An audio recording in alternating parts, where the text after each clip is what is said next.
大家都會感受得到個問題其實係好廣泛，喺唔同嘅傳媒當中係出現嘅。咁所以當一班基督徒成立一啲嘅反色情文化嘅活動嘅時候呢，佢哋用一個嘅 term 叫色情文化。咁當然佢哋用呢個字嘅意思呢，係意味住話呢一啲嘅影響係好普遍，好似成為咗我哋文化嘅一部分咁樣。不過今朝有位弟兄呢，亦都係一位中文老師呢，提醒我，佢話如果我哋用色情文化呢個字呢，文化係一種嘅肯定嘅意味，意思就係話呢，我哋接納佢成為我哋嘅生活環境嘅一部分。但係大家都會明白呢，我哋只係指出呢一個嘅影響嘅深廣，絕唔係一個嘅肯定嘅角度去睇返色情文化，或者我哋應該講係色情嘅歪風，係更加表達咗我內心嘅一種嘅睇法。但係呢一個呢，係正因為咁廣泛呢，我哋有陣時會係不經意地接受咗，認為係一個正常嘅一部分。我講個例子就係我曾經喺非洲肯亞嚟到去訪問宣教士，咁去到嗰度嘅時候呢，我突然間發覺呢，當地嘅女性係好威猛嘅。點解咁講呢？就係因為當地嘅男士呢，係唔做家務不得止呢，係唔做田務、唔做農作嘅工作。當我去到田間嘅時候呢，鋤地嘅、孭重嘅柴嘅，全部都係女性。咁我周圍揾啲男性咁喺邊度呢？咁原來佢哋三五成群喺度打緊牙鉸、傾緊偈。整個文化就係覺得一切嘅勞力嘅工作呢，都應該係女性做。而一個男性喺當中好自然就認為呢，我應該呢係坐喺度享受，傾下天、傾下地，咁就可以消磨一天啊咁。所以我哋睇翻一啲我哋所身處環境嘅時候呢，我哋好需要，我自己覺得就係更加幫自己有個更敏鋭嘅一個分辨，亦都剛才所講嘅批判嘅能力，能夠唔俾個環境呢嚟到去拖住我哋走，冇咗自己嘅立場。同樣我都會覺得呢，就係我哋基督徒雖然我哋有一個嘅屬靈嘅生命，但係冇一個人呢係喺呢啲嘅色情嘅試探陷阱當中呢係免疫嘅。無論每一個嘅基督徒佢靈性點樣，都會有可能承受住呢啲試探嘅時候呢係會跌倒嘅。所以我自己做一個牧師呢，我都唔敢放輕呢方面，都常常係為自己呢方面祈禱，求神保護我、保守我。因為我知道呢啲嘅試探呢係可以喺任何人嘅身上面呢都會出現嘅。咁而另一方面，因為我哋如果當中有啲父母都會明白呢，我哋好多時候會好關心我哋嘅子女點樣受呢啲嘅文化影響。咁我好記得呢，早一段時間呢，就係喺北角有一個地盤呢，大家都知道早期係比較多呢一啲嘅3級電影嘅海報，而且呢係好露骨嘅啲海報。我好記得有幾次呢，我帶佢哋去麥當勞呢，就經過嗰條路。咁有時我一立到一啲比較特別嘅海報呢，我有陣時都唔知點算。我呢就會我身形又唔係好大啦，我都會似乎呢係想呢係遮住嗰啲嘅海報，但係啲海報呢係好闊嘅，咁我記得有一次呢，我都係不其然呢，咁同佢哋傾偈，我用嗰個方法呢，就猛同佢講嘢，希望呢佢唔會留意到嗰啲海報。但我自己心裏都諗，好似係啲好消極嘅做法。但我心裏就即刻多一種嘅焦急，就係就算我會喺當時避免咗佢睇呢啲嘅海報，或者當時幫佢傾到呢啲嘅問題，我唔能夠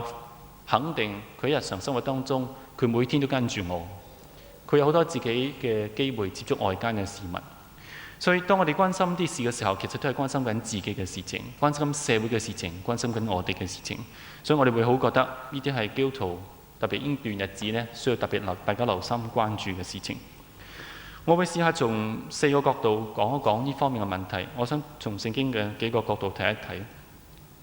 第一方面呢，色情嘅歪風呢，唔單止係社會同埋道德嘅問題，從一個屬靈嘅角度講呢，淫亂、色情係撒旦要嚟到去控制生命嘅一個好重要嘅策略，一個好重要嘅 strategy。用呢啲嘅方式嚟到控制住生命。喺聖經當講到淫亂嘅時候呢，通常係將兩方面係並排嘅。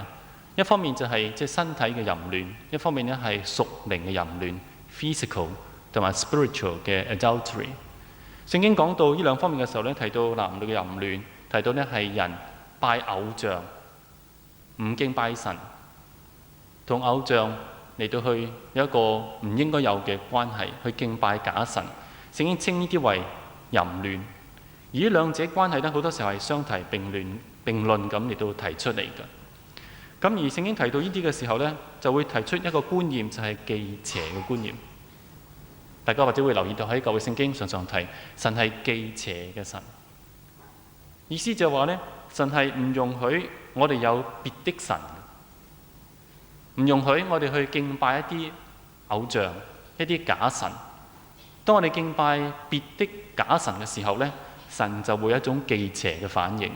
而呢個忌邪嘅觀念同到夫妻之間係有第三者所產生嘅觀念呢，係好相近。意思就話兩個人夫婦二人唔容許有第三者。當有第三者嘅時候呢，其中一方呢就會產生一種嘅妒忌。而呢種嘅妒忌係應有嘅妒忌。我相信冇人會有一個嘅反應就係哦，太太有第三者冇所謂啦，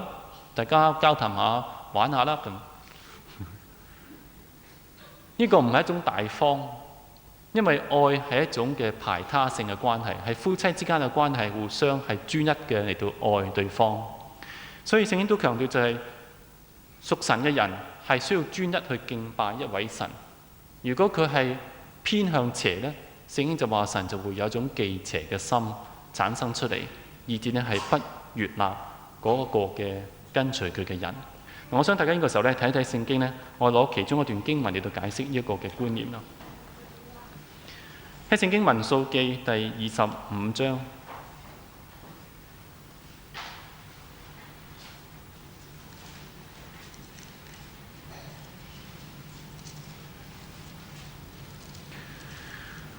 民數記25章度呢，就提到當時呢，以色列人喺曠野嘅時候呢，就係摩押王呢個嘅巴勒王呢，佢好想嚟到去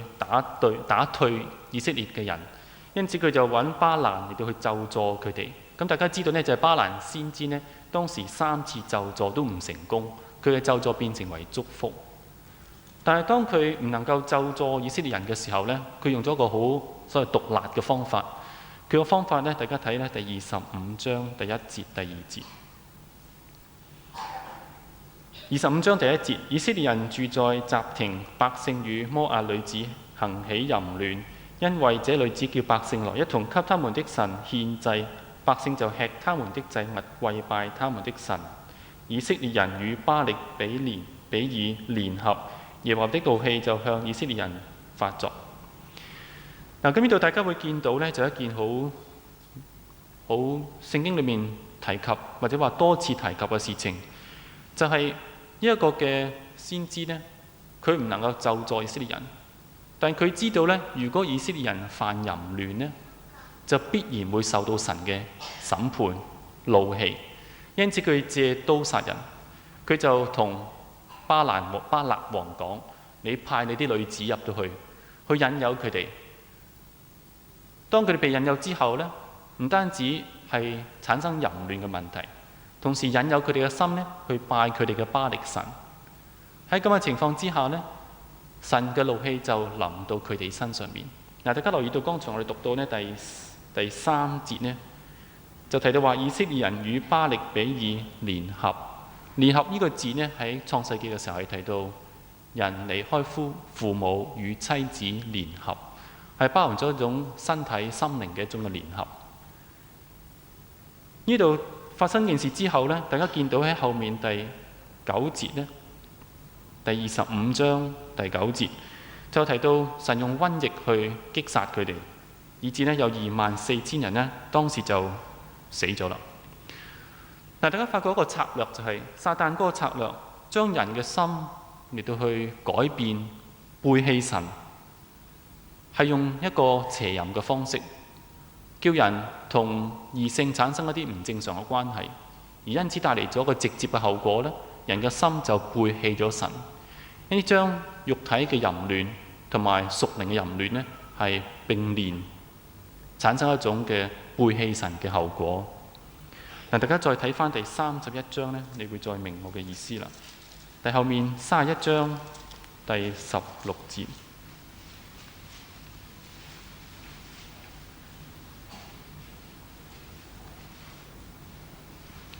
民數記31章第16節，聖經就話呢，這些婦女因巴蘭的計謀，叫以色列人在比爾的事上得罪耶和華，以致耶和華的會眾遭遇瘟疫。撒旦喺呢個時候同樣，佢要奪取人嘅心，背棄神。我哋發覺喺好多嘅歷史上面，俾我哋見到佢用嗰個好重要嘅策略，就係用淫亂嘅策略。當你咁睇嘅時候，我哋就發覺呢，淫亂嘅問題、色情嘅問題，就唔單單係一個嘅道德問題，而一個好明顯係一個嘅屬靈嘅問題，係一個屬靈嘅爭戰問題，係撒旦要嚟到去將人嘅心奪取、背棄神嘅一個嘅好重要嘅策略。所以今天你發覺當色情問題出現嘅時候呢，人嘅心同時係好難歸向神，而且你發覺產生嘅破壞呢係好大，唔單止社會當中嘅破壞，甚至喺教會裏面呢，我哋都聽過一啲嘅例子，就係因為教會裏面某一啲嘅負責人犯咗淫亂呢，整個教會都會受到好大好大嘅破壞，信徒離開教會嘅見證失晒。所以第一個我哋了解呢，就係色情嘅問題、淫亂嘅問題係一個屬靈嘅問題，係撒旦一個好厲害叫人背棄神嘅策略。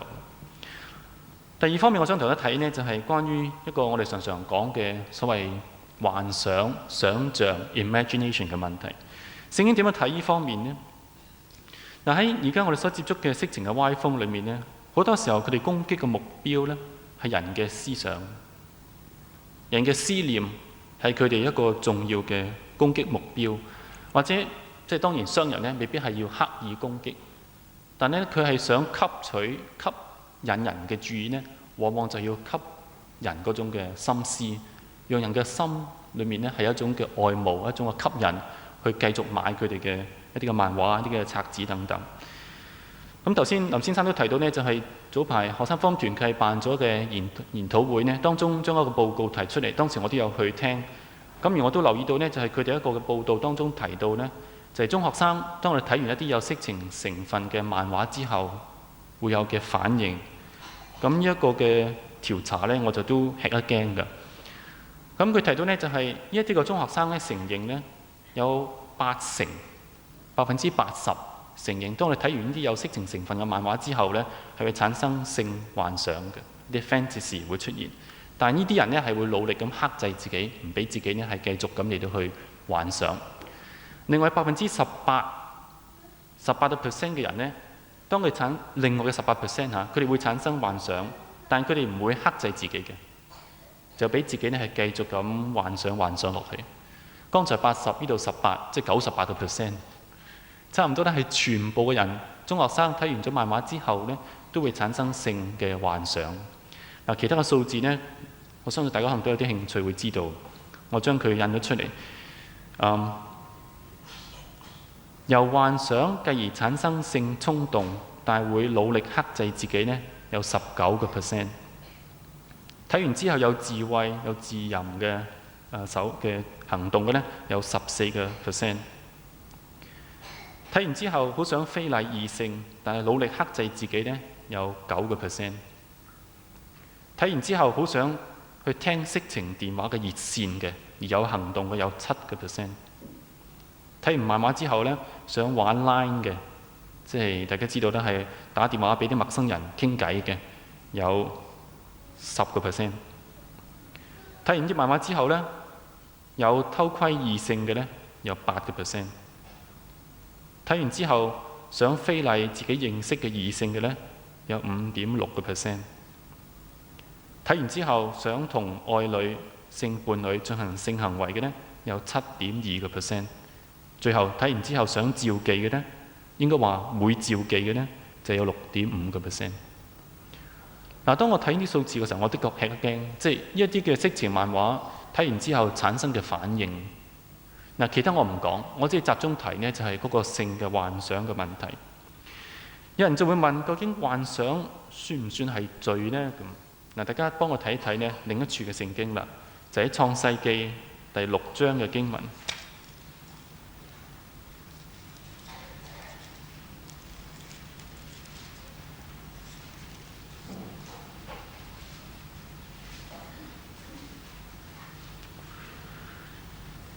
創世記第6章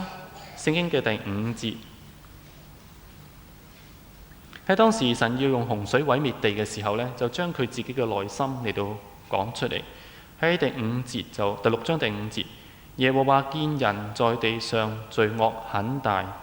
終日所思想的盡都是惡。嗱，聖經描寫緊當時嗰種嘅罪嘅泛濫嘅情況，就係話人終日一個延續嘅狀況，所思想嘅盡都係一啲嘅惡嘅一啲嘅想像。英文就係 imagination 呢個字。嗱，呢個嘅字呢，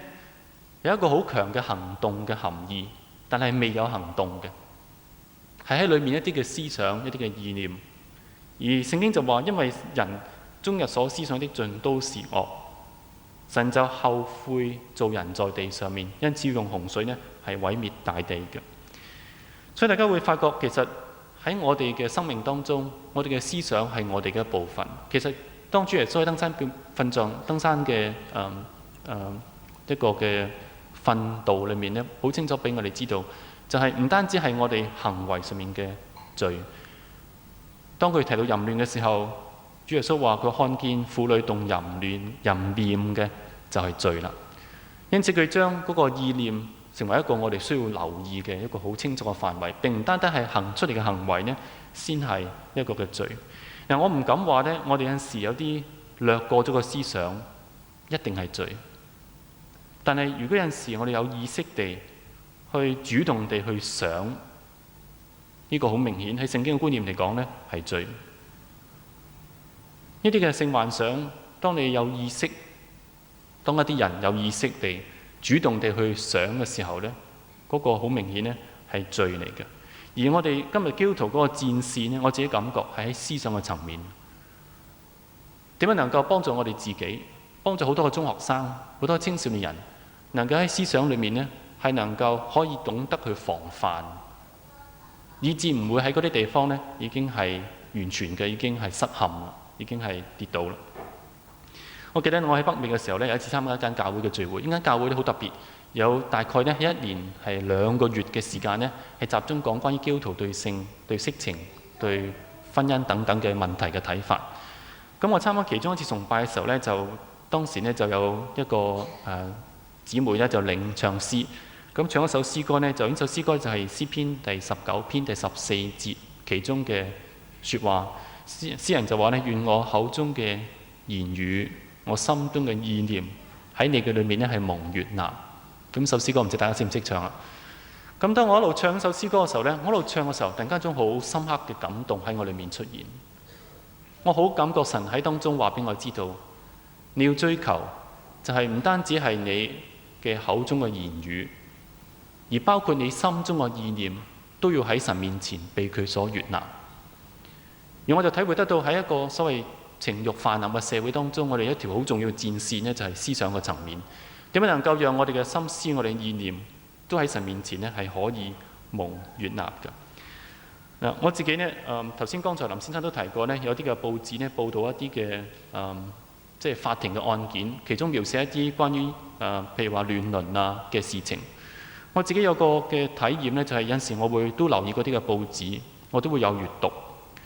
但係我都承認呢，就係有1-2次，當我睇完咗嗰啲報道之後呢，我覺得有啲嘔心嘅感覺，即係咁都做得出嘅，即係一種好唔開心嘅感覺。但係我都想唔到呢，嗰啲嘅即係睇到嗰啲嘅過程呢，係久唔久會出現翻喺我思想裏面。而我覺得嗰啲嘅思想對我嚟講係唔健康嘅，係唔好嘅，好似係有一種嘅將嗰種嘅想法成為一種好似係好現實嘅喺我眼前咁樣。當我咁樣察覺咁嘅情況之下呢，我唔敢話即係咁樣睇呢啲報道呢係錯，但係我就知道我更加要小心去閱讀呢一啲嘅報道，因為喺嗰個情況之下，我嘅思想已經接受咗一啲嘅所以一啲嘅意念，而呢啲意念咧可以停留喺我裏面，成為咗我嘅影響。大家如果有留意到呢，即係宣道會嘅一位好重要嘅人物就係 Tozer 陶恕博士，佢曾經喺佢好多文章裏面都不斷提一件事情。佢就話：如果任何嘅活動係妨礙你嘅靈性嘅成長嘅話呢，係應該嚟到放棄佢。佢就描寫到話，佢自己有一段時間咧睇一啲嘅書籍，係一啲嘅世界名著。咁一般嚟講咧，就係基督徒都應該接觸下外間嘅事情，我哋唔應該太封閉，淨係睇聖經。咁佢就好覺得自己應該咧睇呢本嘅名著。當我睇嘅時候，發覺裏面嘅意識好差，但佢話唔緊要，因為要盡量明白多啲呢一個嘅社會人事嘅心態。但當我睇嘅時候，佢就好發覺，越嚟越覺得忍唔住啦，就係呢啲嘅思想呢，係帶俾佢一種好或者話對佢一種污染嘅感覺，好似自己嘅思想呢入啲垃圾落去咁樣感覺。佢個 title 就寫住 garbage in， 即係啲垃圾入咗去。咁佢就話呢，佢就有一次忍唔住啦，就睇嘅時候呢，將本書撕咗，然後就掉咗去垃圾桶。咁佢就話唔一定所有人都應該咁樣做，但係每個人都要問翻自己，喺閱讀接觸嘅過程裏面呢，呢一啲嘅事情係咪影響緊你嘅心思？如果你冇影響，感謝神，你可以認識多啲呢個世界嘅人嘅諗法。但如果對你有影響嘅話呢，你應該小心要將佢放棄。嗱，其實頭先即係大家都會見到呢，林先生俾我哋好多唔同嘅一啲嘅漫畫，我哋平時都會喺一啲報攤留意得到。其實我哋都有好強嘅所謂 curiosity， 有一個好奇心，好想知道咩事呢咁特別有啲做社工，我以前做社工就常常都話要睇睇啲電影，知道下而家呢個時代究竟去到邊個程度咁。但係我越嚟越明白呢，我哋要好誠實咁去估計自己。你話係出於一種研究嘅心態，但係你係咪真係能夠承受得到嗰種嘅引誘？有啲人得，我相信，但有啲人係唔得嘅。當你知道自己嗰個情況喺邊度嘅時候呢，就唔好以一個好奇為藉口。嗱，好奇可以係好好㗎，好奇可以幫助我哋發掘啲新鮮嘅事物。但係嗰個好奇如果帶嚟俾你陷阱，甚至你犯罪跌倒嘅時候呢，可能嗰個好奇要稍為收斂，或者要稍為將佢呢限制喺某一啲嘅範圍之內。呢個我係講緊相對於你個人嘅情況嚟講，你自己知道你自己嘅弱點到邊度，強處弱處到邊度。所以我自己就感覺，當我哋面對住色情歪風嘅時候，我哋基督徒要常常留心，就係我哋點樣嚟到喺自己嘅思想 imagination 嘅層面嚟到去保護自己，以致我哋嘅心思意念係能夠蒙神所悅納，亦都真係能夠咧可以幫助別人去得勝呢啲嘅試探。第三方面我想講呢，就係面對住色情嘅歪風嘅時候呢，我哋另外嘅一個回應係點呢？大家幫我再睇第三處嘅經文啦，就係聖經嘅箴言書第6章。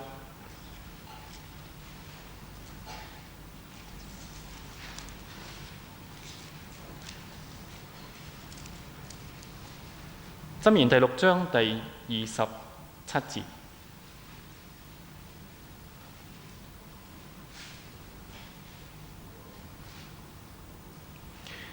箴言第6章第27節，聖經就話呢個人若懷裏遞火，衣服豈能不燒呢？人若在火炭上走，腳豈能不燙呢？親近鄰舍之妻的也是如此，凡挨近他的不免受罰。嗱，如果我哋剛才一路所講嘅就係情慾嘅事情呢，係唔單止叫神唔喜悅，更加係破壞緊我哋嘅生命，傷害緊我哋嘅生命。就好似聖經講呢，如果你即係有啲嘅火喺手，如果你覺得呢啲風太大啦，咁唔知大家細個嘅時候有冇玩啲燈籠呢？點蠟燭嘅時候，哇好大風啊！揾件衫擋住，遮住啲火，咁你哋就唔知有冇試過呢，辣親自己，甚至燒着你件衫。聖經就話有一啲嘅東西，如果你要去即係接受佢，你唔會唔受影響嘅。如果你係行喺啲火炭上面，你唔會唔燙親隻腳嘅。有人話我唔怕，我識氣功嘅。嗱，我唔講嗰個情況，但係聖經講一個好自然嘅後果。當你面對住一啲有對你生命有影響嘅東西嘅時候，你係知道會傷害自己。而聖經跟住嚟嘅一個嘅提醒呢，就係既然係咁樣消極嚟講呢，我哋係需要有一個嘅做法，就係去避開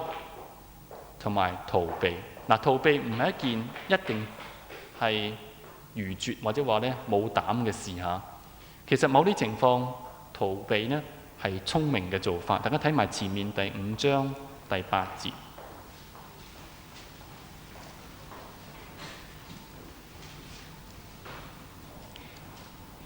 第5章係講到關於遠避淫婦嘅一個信息。去到第8節嘅時候呢，或者第7節呢，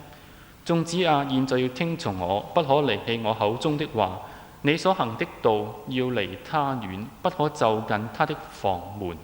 不可就近他的房門。其他聖經箴言裏面有好多處類似嘅經文提到，就係話一啲你明知係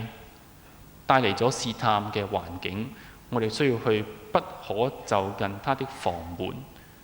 防備甚至係逃避。呢個係似乎係消極，但係某啲情況之下呢係智慧嘅做法。嗱，我自己呢，都間中睇電影，但係我自己睇電影嘅時候呢，我就好要求自己呢係要小心選擇。但係我發覺有幾次我選擇得好小心去睇嘅時候呢，我都覺得後悔。好多時候你發覺好多個報道呢，未必真係好準確咁講出個電影嘅內容。所以我而家當我覺得我睇電影嘅時候呢，我選擇完之後，我自己通常有個習慣呢，我睇電影之前我會祈禱。咁咧有啲人就覺得好古怪咧，你即係點解咁樣做呢？咁但係古怪還古怪啦，即係我覺得我都有需要，我就會祈禱求神保護住我心靈。當我睇到一啲唔應該睇或者唔對我冇好處嘅一啲嘅鏡頭嘅時候呢，我求神俾我心靈能夠得到保護，而唔會喺過程當中被引誘，或者入咗我裏面嘅心思裏面，喺將來唔知幾個時候呢出翻嚟，甚至成為一啲我嘅行動添。有一個人講句説話，佢話 We become what we see。我相信係好真嘅。我哋常常睇嘅嘢，我哋會將模仿翻出嚟，甚至下意識裏面咧係做翻出嚟嘅。所以喺個過程當中點能夠去保護住自己呢？係重要嘅。我哋大家再睇埋第4章最尾一節經文，第26、27節，箴言第4章26、27。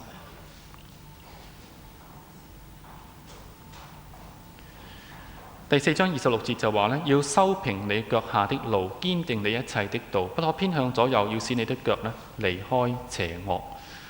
咁聖經話呢，要修平，修平個字眼係好豐富嘅。聖經嘅意思包括咗呢2方面。第一方面呢，修平係含有一種稱一稱嘅意思，weigh 下佢，究竟呢係點嘅呢？咁去留心檢視下佢，分析下佢，稱下佢。第二個意思都係包含咗一個小心審察嘅意思，審察過呢條路係咪啱嘅路，然後呢先踏上去。我哋都需要有一個比較正面，唔單止係話逃避，而係某啲情況之下，因為個環境太多我哋唔知嘅問題，我哋需要更加提高警覺去修平下佢，審察下佢，稱下佢，以至我哋知道所走嘅路呢係應該有嘅路。而喺過程當中呢，係不可偏向左右，呢個係一個意志嘅問題。個心係立志願意行喺正直嘅路上面，以致呢我哋嘅腳可以離開邪惡。嗱，喺呢度呢，我想轉一轉一個角度睇。嗱，剛才我哋講到我哋面對一啲色情嘅歪風嘅時候，逃避同埋鞭策嘅問題。但你發覺好多時候我哋係比較好似係一個即係要防備啊、避開啊咁嘅態度。同埋提到慾望嘅時候呢，我想大家思想一下一個問題，就係即係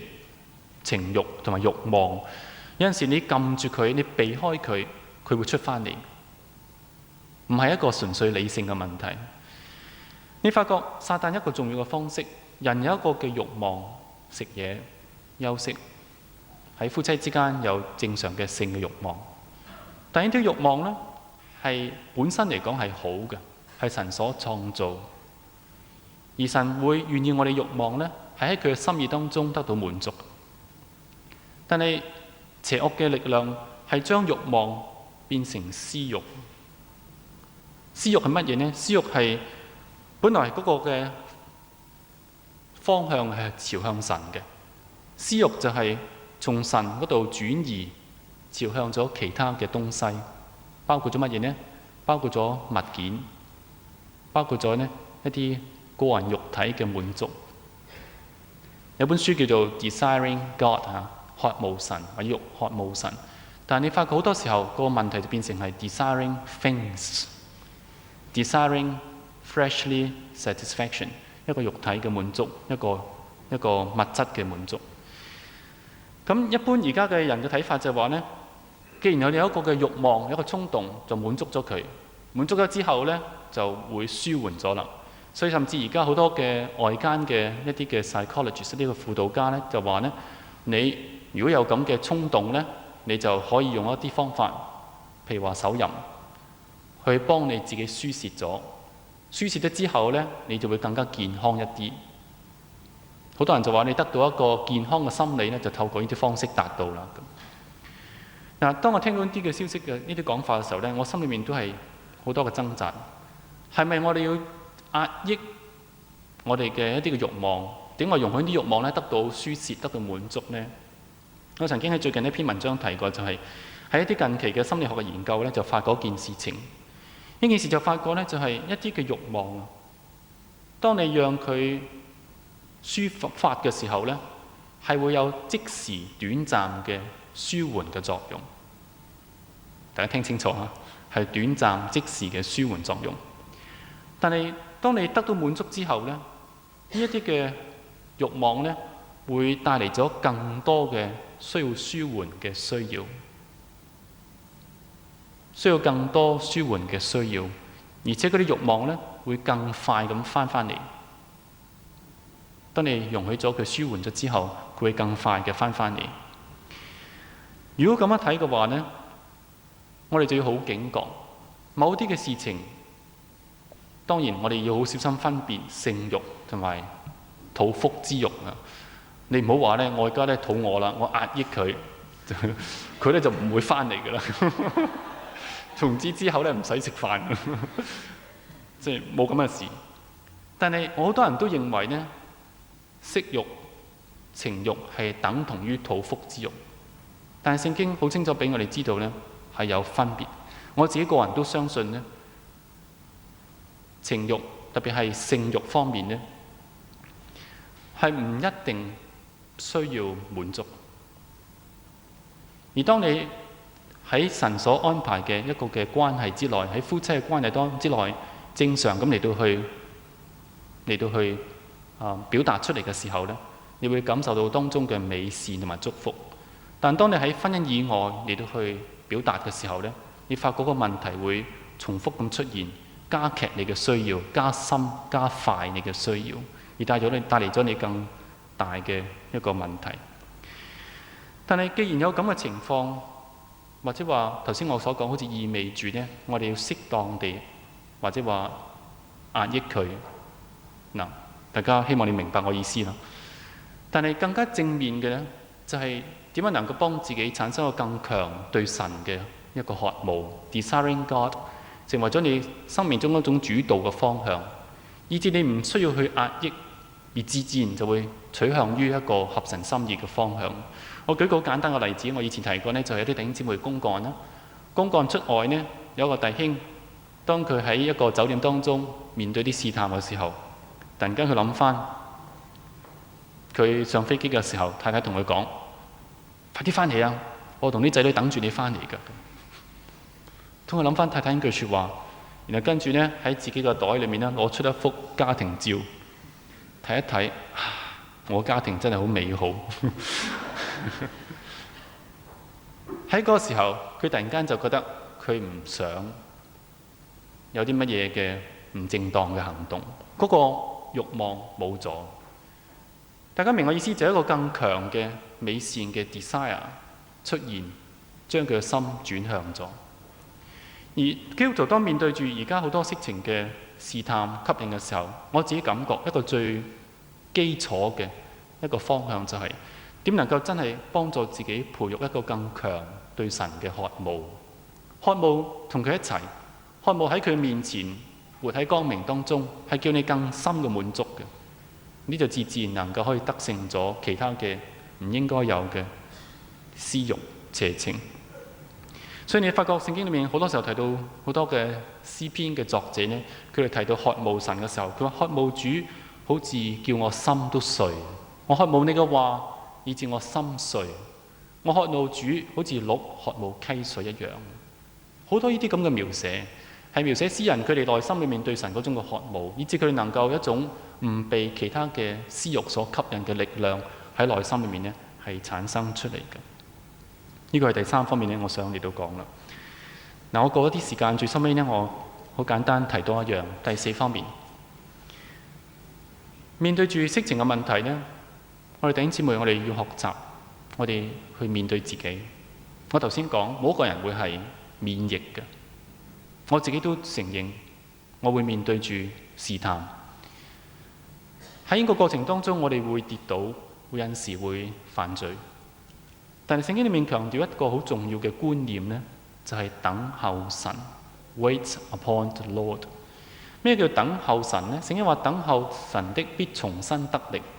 因為當你面對試探嘅時候呢，一般嚟講呢，我哋就會呢係好想去用自己嘅力量去抗拒，一定唔睇，開咗個電視幾大聲都好，我唔睇就唔睇。但係當你掙扎完之後呢，你就睇翻。我哋自己嘅己力呢係弱嘅。而聖經提到就係話，當我哋犯罪嘅時候，喺罪嘅裏面呢，我哋更加難得到神嘅力量、聖靈嘅能力幫助我哋得勝。所以聖經講到一個 repentance， 一個認罪嘅觀念，呢個係一個重要嘅一個方向，就係咩係認罪呢？認罪就係一個謙卑嘅意思。我謙卑落嚟，承認我嘅罪，承認我嘅需要。我知道自己得罪神，因此求神赦免之餘，承認我需要神嘅幫助。因此聖經就強調就係靠着聖靈，憑着信心，內心裏面係一種等候嘅態度。神啊，我自己冇力量抗拒，但我可以靠着你嘅幫助去得勝呢一啲嘅試探。內心有一種等候嘅態度，喺等候當中，聖靈嘅能力潔淨你，成為你嘅力量去得勝好多嘅試探。我聽過有一啲弟兄姊妹同我講，當佢哋面對住啲煙癮嘅時候，佢未信主嘅時候，好奇妙。當佢信主之後，突然間一夜之間可以好深嘅煙癮突然間冇晒。大家有冇聽過一啲咁嘅見證？有嚇，有啲吸毒嘅人幾十年吸毒，但係喺祈禱當中，整個生命改變過嚟。我自己好深嘅相信，面對住呢啲嘅試探嘅時候呢，我哋需要聖靈嘅能力嚟到幫助我哋得勝。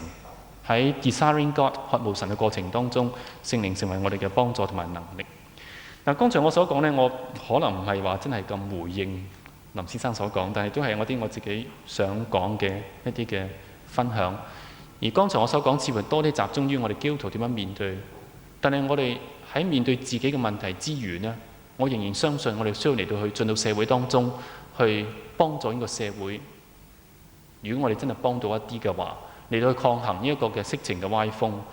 我自己喺北美有8個月嘅時間，啱啱舊年安息年假嘅時候，我就喺教會當中睇到好多好令我傷心嘅例子，我就越深感受呢，北美嗰個社會環境係好大程度咁影響緊教會。而我就明白喺香港可能冇北美咁嚴重，但如果我哋唔去處理抗衡社會上嘅問題呢，遲早我哋受影響。嗱，當然我唔想我哋好似好自我，為咗我哋保護自己，所以處理社會嘅問題，唔係咁樣。但係的確呢個社會係需要我哋關心，需要我哋盡一點嘅力量去抗衡嘅，去做一啲功夫嘅。所以我係鼓勵大家，我哋將來大家彼此努力，你一齊面對。